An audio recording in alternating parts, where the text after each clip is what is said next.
Welcome back to the vlog. We are officially on Graceland Property. That means Graceland Mansion time. Yeah, let's go. Let's start this Graceland tour, everyone. I'm going to tell you guys some fun facts along the way, and I'm going to show you exactly what I saw when I was walking through the home. Elvis bought Graceland in 1957 for $102,500 at the age of 22, which would amount to a little over $1.1 million today. This home is a 10,000-foot colonial-style mansion on 13.8 acres in Memphis, Tennessee. Elvis moved into Graceland with his parents, aunt, and grandmother and lived there for 20 years until his death in 1977. The estate grew to 17,552 square feet after additions and features with 8 bedrooms, 8 bathrooms, and 5 staircases.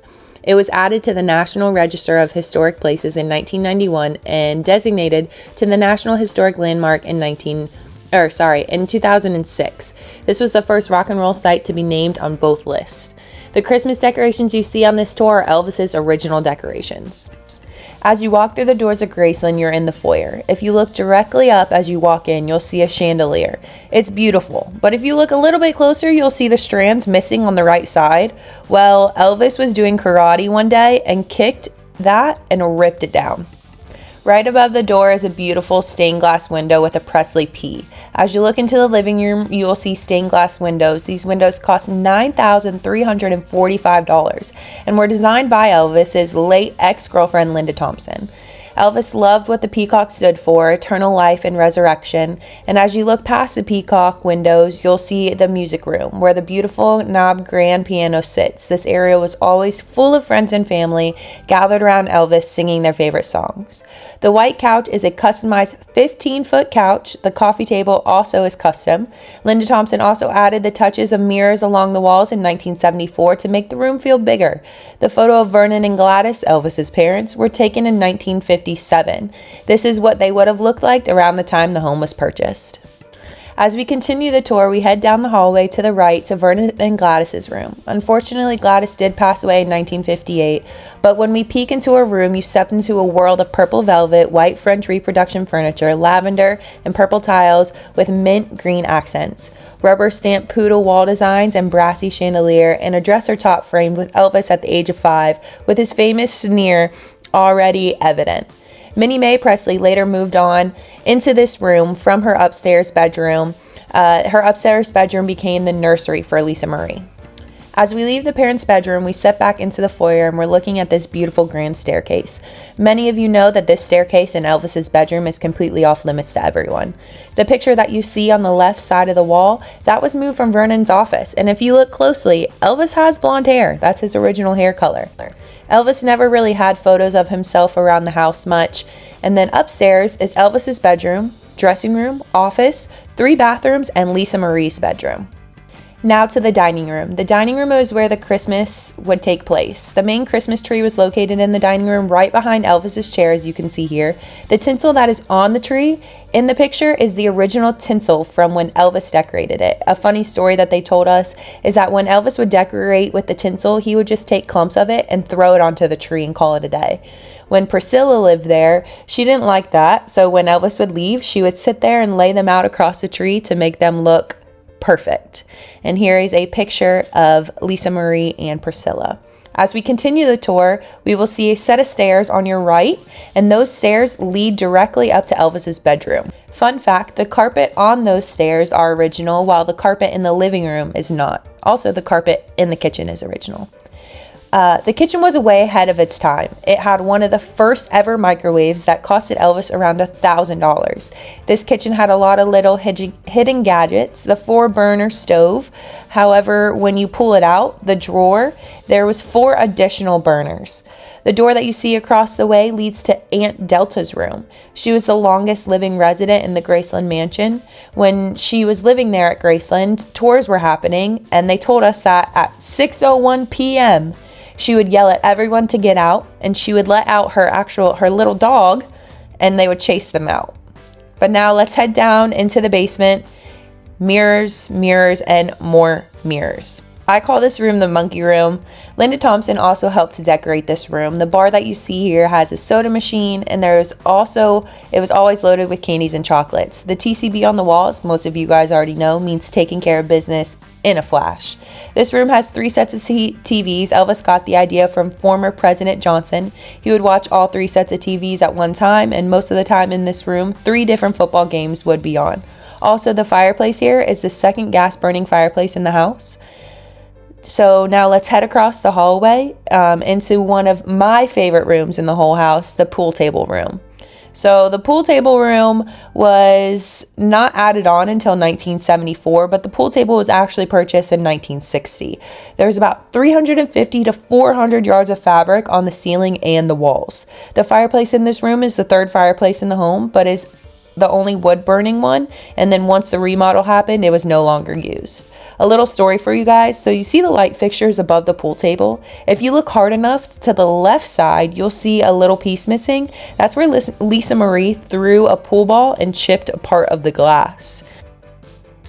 As we walk out of the pool table room, we walk into this hallway. The door to the right was a half bath, and the door to the left is actually a laundry room. Now let's head up to the famous green carpeted staircase to yet another mirror and everyone's favorite room in the house, the jungle room. This room to Elvis, though, was simply called the Den. It wasn't named the jungle room till fans started calling it that during tours. The room was a 1965 addition. It actually used to be the back porch. It also served as a record studio where Elvis would have 2 of his final album cuts there and 16 songs recorded. The design of this room was also created by Linda Thompson. Elvis was inspired to create this room due to his love for Hawaii and the Polynesian culture. Moving down the hallway into what used to be the carport, this carport would hold some of the coolest and sickest cars ever. If you guys didn't know, Elvis was a big car guy. As we continue past the carport, we end up in front of Vernon's office. Outside of the office is Lisa Marie's playset. They actually restored this recently, and if you look closely, you can see a bullet hole in the slide. Elvis sure did love shooting his guns. This sign on the wall that you see, Vernon put up there because of Priscilla. She would come into Vernon's office and chat with the assistants, and they wouldn't end up getting any work done. So he made the sign and posted it there, and it's been there ever since. As we continue through the office, it connects to what used to be a smokehouse before Elvis bought the property. Elvis turned it into a shooting range, basically.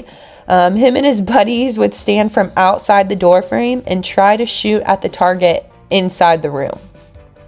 Some of them were not as good as others, as you can see with a whole bunch of these bullet holes all over the walls. And then also, I'm sure that you guys knew, Elvis was a big animal lover.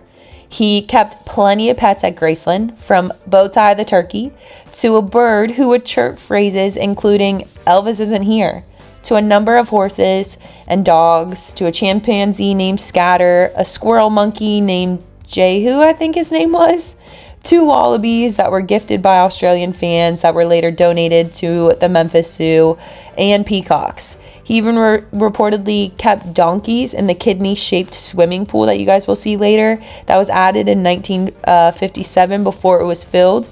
The horses that actually live on Graceland Property right now are there for rehabilitation purposes, which is pretty cool. So they help them out and they get to live at Graceland. What a life. The next stop on the tour is the trophy room. When Elvis was alive, it was filled with different trophies and such, but now it holds all of the history from Elvis's birth certificate, family tree, pictures of young Elvis, schooling info, the deed to Graceland, and so much more.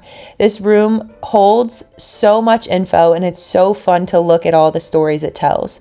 They also have a display of Lisa Marie's baby crib, as well as Elvis's desk. This desk was a gift from RCA, and it was actually located in Elvis's office upstairs.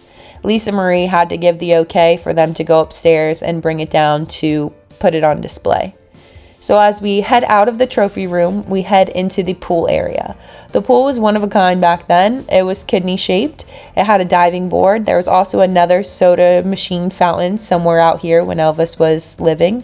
When Elvis bought the house, he decided right away he wanted to add the swimming pool. So that was kind of one of the first additions to the home.